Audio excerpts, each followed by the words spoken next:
एक दिन सुबह सुबह चंदनपुर गांव में सन्नाटा छा जाता है। अरे बहन, तुझे पता है वो जो सुरेश है ना? कौन? वह तोतला? अरे वही जो सरपंच जी के घर के पास रहता है, उसका किसी ने खून कर दिया। क्या? खून? और वो भी हमारे गांव में? हाँ, अभी अभी सरपंच साहब ने पुलिस को खबर की है, वो बस आती ही होगी। तभी पुलिस की गाड़ी सुरेश के घर आती है। पुलिस वहाँ पर लाश को देखती है। सुरेश की लाश खून से लथपथ जमीन पर पड़ी होती है। पुलिस पूरे घर को अच्छे से देखती है। अच्छा, तो आप ये बताइए कि सुरेश की किसी से दुश्मनी थी या आपको किसी पर शक है? उसका आप सबसे कैसा रिश्ता था? अरे साहब, सुरेश हमारे गांव में नया नया आया था। दुश्मनी का तो हमें नहीं पता, लेकिन इसकी वह दूध वाले राजू से कुछ दिन पहले लड़ाई जरूर हुई थी। सुरेश ने राजू का सारा दूध बर्बाद कर दिया था। हाँ, और उस दूध वाले राजू ने उसे गुस्से में जान से मारने तक की धमकी दी थी। क्या दूध बर्बाद होने पर जान से मारने की धमकी? अरे हाँ साहब, वह बात कुछ ऐसी थी कि सुरेश राजू से रोज दूध लेता था, लेकिन आज तक उसके पैसे नहीं दिए। और उस दिन राजू सुरेश से पैसे मांगने के लिए घर आया, तो सुरेश ने मना कर दिया और उसका सारा दूध भी बर्बाद कर दिया। फिर दोनों में बहुत बड़ी लड़ाई हो गई और उस दिन सुरेश को राजू ने धमकी भी दी थी। आप और क्या क्या जानते हैं सुरेश के बारे में? मुझे सब बताइए। और क्या सुरेश शराब भी पीता था? साहब, गांव में तो उसकी इतनी ज्यादा किसी से बोलचाल नहीं थी, पर हाँ, वह जब भी पास से निकलता था उसमें शराब की बू जरूर आती थी। वह हर रोज शहर जाया करता था, पर शहर में कहाँ जाता, क्या करता, ये भी हम में से किसी को नहीं पता। फिर हवलदार, सर ये देखिए मुझे क्या मिला। इंस्पेक्टर के सामने एक लाल मोती का टुकड़ा रखता है। पुलिस वहाँ पर सील लगा देती है और राजू के यहाँ पूछताछ करने जाती है। राजू उसके घर में लेटा हुआ था। तभी दरवाजे पर खटखटाने की आवाज होती है। अरे भाग्यवान, जाओ और जाकर दरवाजा देखो जरा, इस वक्त कौन है? राजू की पत्नी खिड़की से झांक कर देखती है तो उसे पुलिस की गाड़ी दिखती है। वो घबराती हुई राजू के पास जाती है। पुलिस, हमारे घर में पुलिस आई है।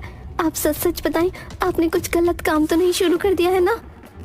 क्या पुलिस? अरे बाप रे, सुन, मुझे कहीं छुपा दे। अरे पर तुमने आखिर किया क्या है जो तुम पुलिस से छुपाने की बात कर रहे हो? अरे मेरी माँ, अभी तो मुझे कहीं छुपा दे, मैं तुझे बाद में सब कुछ बताता हूँ। राजू की पत्नी उसे एक बड़े से संदूक में छुपा देती है और दरवाजा खोलती है। अरे पुलिस, आप यहाँ कैसे? क्या यह राजू दूध वाले का ही घर है? हाँ, घर तो उन्हीं का है। अच्छा, तो कहाँ है आपके पति? वो तो यहाँ नहीं है, वो तो शहर गए हुए हैं। क्या शहर? तो वो वहाँ से कब तक आएगा? वो मुझे नहीं पता। अरे यह मेरी पत्नी है कि दुश्मन? क्या जरूरत थी बताने की कि यही मेरा घर है? तभी उसका दम घुटने लगता है और वो जोर जोर से खांसने लगता है।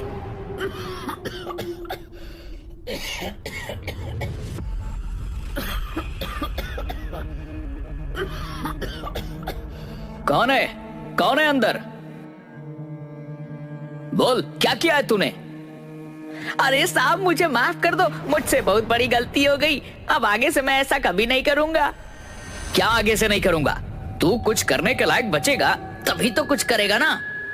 अरे इंस्पेक्टर साहब, मैं आपके पैर पड़ता हूँ, हाथ जोड़ता हूँ, पर मुझे छोड़ दीजिए। अरे मुझे कोई बताएगा इन्होंने किया क्या है?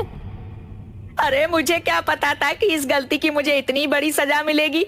मैं तो बस दूध में पानी मिला मिला कर बेचता था और कुछ दिनों से पाउडर वाले दूध को बेचता था, पर मुझे क्या पता था कि इस गुनाह की मुझे इतनी बड़ी सजा मिलेगी। क्या? तो तुम मुझसे इसलिए बच रहे थे? हाँ, और नहीं तो क्या। मतलब तुमने सुरेश का खून नहीं किया? क्या खून? और ये मक्खी भी नहीं मार सकते, इंसान का खून क्या करेंगे? अच्छा, तो इसका मतलब कि तुमने सुरेश का खून नहीं किया? नहीं, और कौन सुरेश? वही जिससे तुमने लड़ाई की थी उस दिन, जिसने तुम्हारा सारा दूध बर्बाद कर दिया था। अरे साहब, मैं तो कब का भूल गया, और वैसे भी वह मेरा उधार नहीं चुका रहा था, तो बस इसीलिए मैंने उसे धमकी दी थी। फिर पुलिस उनके घर से चली जाती है। इंस्पेक्टर पुलिस स्टेशन में बैठा होता है कि तभी फोन की घंटी बजती है। क्या? अच्छा ठीक है, मैं अभी आता हूँ। हवलदार, चलो जल्दी, हमें रामपुर जाना है। पर साहब, रामपुर क्यों? किसी का खून हुआ है। फिर पुलिस जहाँ खून हुआ था वहाँ पहुँच जाती है।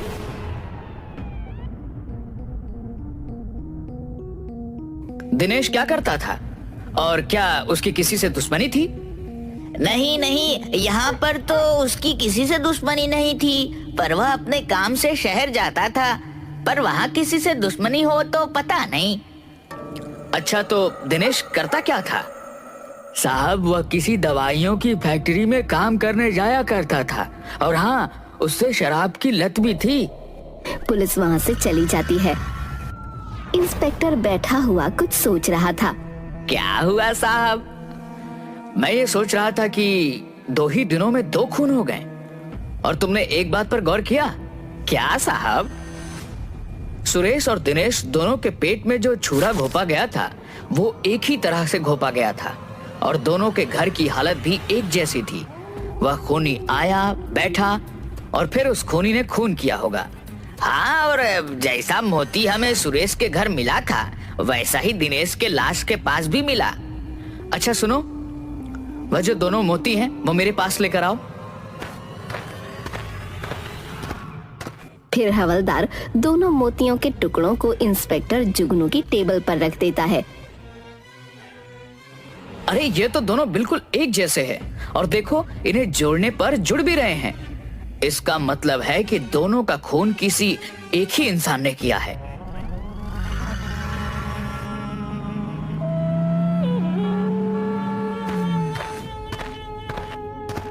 क्या आप इसे जानते हैं?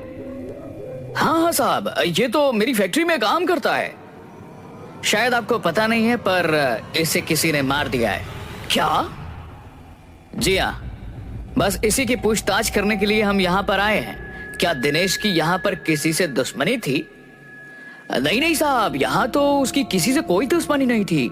दरअसल दिनेश, सुरेश और रमेश तीनों बहुत अच्छे दोस्त थे, पर सुरेश और दिनेश पिछले कुछ दिनों से काम पर नहीं आ रहे थे। क्या यह वही सुरेश है? जी हाँ मैनेजर साहब, आपके इन दोनों कर्मचारियों की हत्या हो चुकी है। क्या? सुरेश भी? जी, हम रमेश से मिलना चाहते हैं। जी बिल्कुल। फिर मैनेजर रमेश को बुलाता है। क्या आप ही दिनेश और सुरेश के दोस्त रमेश हैं? जी हाँ, मैं ही सुरेश और दिनेश का दोस्त रमेश हूँ। तब तो आपको पता ही होगा कि सुरेश और दिनेश को किसी ने मार दिया है। जी हाँ इंस्पेक्टर साहब, मुझे आज ही सुबह पता चला। इंस्पेक्टर साहब, ये देखिए, मुझे भी कोई धमकी भरे खत भेज रहा है। हो ना हो वह खूनी मुझे भी मारना चाहता है, पर मुझे समझ नहीं आ रहा कि उसकी हम तीनों से क्या दुश्मनी है। तुम शराब भी पीते हो? जी, वो कभी कभार। इसका मतलब कि तुम तीनों एक साथ ही शराब पीने जाते होंगे। हाँ, हम तीनों काम खत्म करके फैक्ट्री के पास वाली शराब की दुकान पर जाते थे, पर सुरेश और दिनेश दोनों ही बहुत ज्यादा शराब पीते थे। कभी कभी तो शराब के ठेके पर ही पड़े हुए मिलते।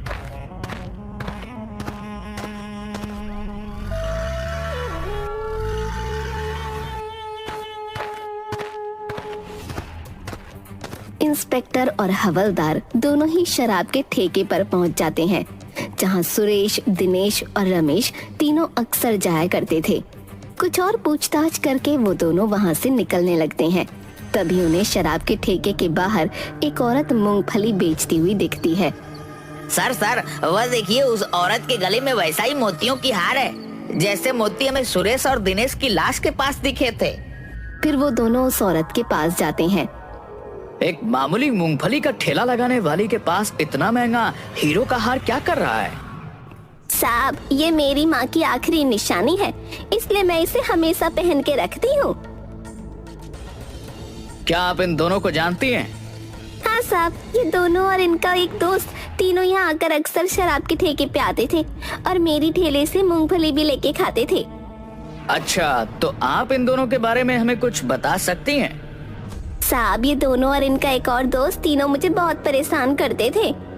अच्छा, तो इसलिए आपसे इन दोनों को जान से मार दिया और अब रमेश को भी धमकी भरे खत भेज रही हैं। अरे नहीं नहीं साहब, मैं उन दोनों का खून क्यों करूंगी भला? और आप खत भेजने की बात करें, मुझे तो लिखना पढ़ना भी नहीं आता। अगर मैं खत लिख सकती तो भला यहाँ पे मूंगफली क्यों बेचती? अगर तुमने खून नहीं किया तो तुम्हारी कान की बाली का मोती सुरेश और दिनेश की लाश के पास क्या कर रहे थे? बताओ, कहाँ है तुम्हारी कान की एक बाली? साहब, वो उस दिन जब मैं मूंगफली बेच रही थी, उस दिन ये तीनों रोज की तरह मूंगफली लेने मेरे ठेले पे आए और मेरे साथ जोर जबरदस्ती करने लगे और मैं जैसे तैसे अपनी जान बचा के वहाँ से भाग निकली और शायद उसकी जोर जबरदस्ती में मेरी कान की बाली गिर गई होगी। मेरा भरोसा कीजिए साहब, मैंने किसी को नहीं मारा, मैं अपने बेटे की कसम खा के कहती हूँ।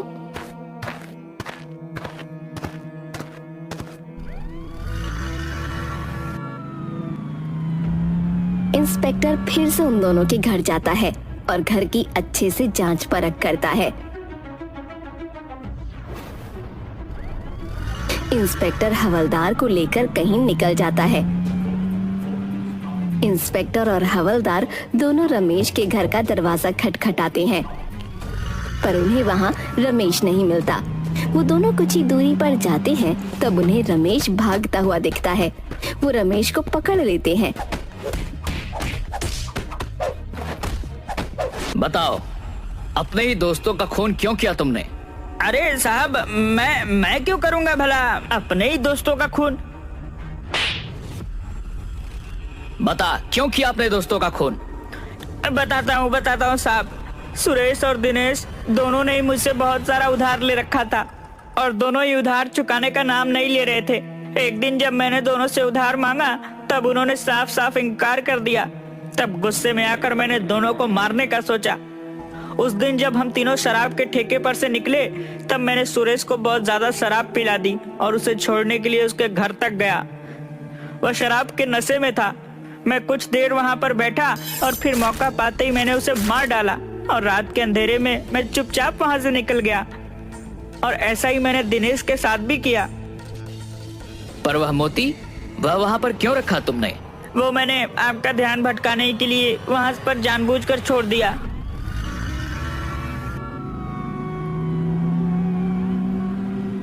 और फिर पुलिस उसे जेल में बंद कर देती है। पर सर, आपको कैसे पता चला कि सुरेश और दिनेश का खून उसके ही दोस्त ने किया है?